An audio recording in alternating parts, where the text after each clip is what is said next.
আসসালামু আলাইকুম এভরিওয়ান। আজকে খুবই মজাদার হোমমেড ফুচকা রেসিপি নিয়ে হাজির হয়ে গেলাম। এখন থেকে ফুচকা খেতে আর বাইরে যেতে হবে না, বাসায় বসে বানিয়ে নিতে পারবেন এরকম একটা পারফেক্ট ফুচকা। যেটা টেস্টের কথা যদি আমি বলি, this is the best fuchka recipe ever. প্রথমে আমরা এখানে ডাবলি দুধ নিয়ে নিলাম আধা কাপের মতো। আমি এটাকে সারা রাতের জন্য কিন্তু এভাবে ভিজিয়ে রেখে দিলাম।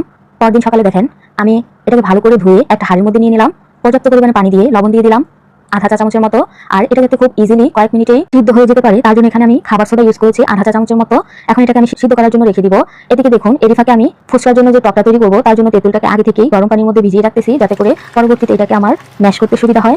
এখানে আমি 1/4 কাপের মতো তেঁতুল নিয়েছি আর 1 কাপ পানি দিয়ে ভিজিয়ে রেখেছি। অবশ্যই গরম পানি দিয়ে ভিজিয়ে রাখবেন। আচ্ছা, এটা একটা সাইডে রেখে দিলাম। এখন একটা মিক্সিং বলে দিয়ে দিচ্ছি 7টা মতো বয়েল করা আলু। ম্যাশ করা হয়ে গেছে একে একে।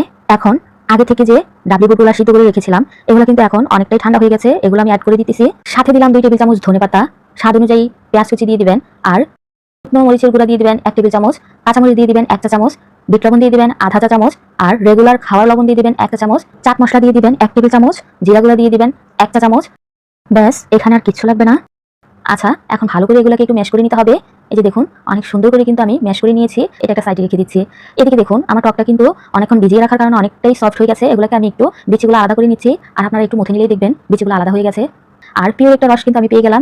এখানে আমি আরো আধা কাপের মতো পানি অ্যাড করে দিচ্ছি। দিয়ে দিলাম 1 চা চামচ জিরা গুঁড়া, আধা চা চামচ দিয়ে দিলাম বিট লবণ, 1 টেবিল চামচ চিনি, আর এখানে চাট মশলা দিয়ে দিলাম আমি 1 টেবিল চামচের মতো। ভালো করে নেড়েচেড়ে মিশিয়ে নিতে হবে। মিশানো হয়ে গেলেই ধনেপাতা কুচি দিয়ে দিব আর কাঁচামরিচ কুচি দিয়ে দিব। এগুলো কিন্তু আপনারা টেস্ট অনুযায়ী অ্যাড করবেন, যেহেতু আমার বাচ্চা আছে খাবে, এজন্য কিন্তু ঝালটাকে আমি একটু কম করেই অ্যাড করতেছি। সিদ্ধ করে রাখা ডাবলি দুধ থেকে আমি 1 টেবিল চামচের মতো রেখে দিয়েছিলাম, এটা দিয়ে দিলাম। আচ্ছা, এখানে কয়েকটা লেবুর ফালি আমি দিয়ে দিচ্ছি, এতে করে টেস্টও বাড়বে আর সুন্দর একটা ফ্লেভারও আসবে। কিছুটা দিয়ে দিচ্ছি শুকনো মরিচের গুঁড়া। আমি আবারও বলতেছি, ঝালটা কিন্তু আপনারা বুঝে শুনে দিবেন। আমি বাচ্চারা খাবে এই জন্য কম করে দিতেছি, আপনারা আপনাদের টেস্ট অনুযায়ী অ্যাড করে দিবেন। আচ্ছা, এটাও আমাদের রেডি হয়ে গেল, এটাকে একটা সাইডে রেখে দিচ্ছি। ফুচকার ভর্তা রেডি হয়ে গেল, টকটাও রেডি হয়ে গেল। অলমোস্ট কিন্তু ফুচকার জন্য সবকিছুই ডান। এখন পর্যাপ্ত পরিমাণে তেল বসিয়ে তেলটাকে গরম করে নিলাম।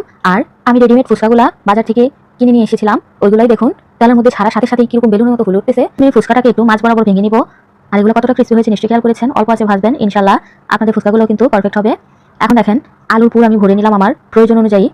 আচ্ছা, এখানে একটু বলে রাখি, যেহেতু আমি ভিডিও করতেছি তাই সবগুলোর মধ্যে একেবারেই একসাথে ভরে নিলাম, তারপর ডেকোরেশন করতেছি। আপনারা যদি বাসায় বানিয়ে খান তাহলে একটার মধ্যে ঢুকিয়ে একটা খাবেন, তাহলে আর নেতিয়ে যাবে না। আর না হয় আমার মতো কিন্তু ভিডিও করতে করতে নেতিয়ে যাবে। আচ্ছা, যাই হোক, আমি কিন্তু উপর দিয়ে দিলাম পেঁয়াজ কুচি, দিয়ে দিলাম ধনেপাতা কুচি, আগে থেকে সিদ্ধ করে রাখা ডিম গ্রেট করে দিয়ে দিলাম, উপর দিয়ে দিলাম কাঁচামরিচ। এখন দেখেন কতটা লোভনীয় লাগতেছে। আর একটু টেস্ট বাড়ানোর জন্য আমি কিছুটা ভাজা ফুচকা উপর দিয়ে ভেঙে দিয়ে দিচ্ছি, এতে করে টেস্ট যেরকম বাড়বে দেখতেও আরো লোভনীয় লাগবে। আচ্ছা, এই ডেকোরেশনটা যে আমার মতো করতে হবে এমন কোনো কথা নেই, আপনারা আপনাদের ইচ্ছে মতো টেস্ট অনুযায়ী বাড়িয়ে কমিয়ে নেবেন অথবা ডেকোরেশন চেঞ্জ করে নেবেন, ঠিক আছে? এখন আমি একটা টুক করে খেয়ে নিচ্ছি। আর আপনারা খেতে হলে অবশ্যই বাসায় একবার বানাতে হবে, আর বানালে আমার সাথে ফিডব্যাক জানাতে একদমই ভুলবেন না।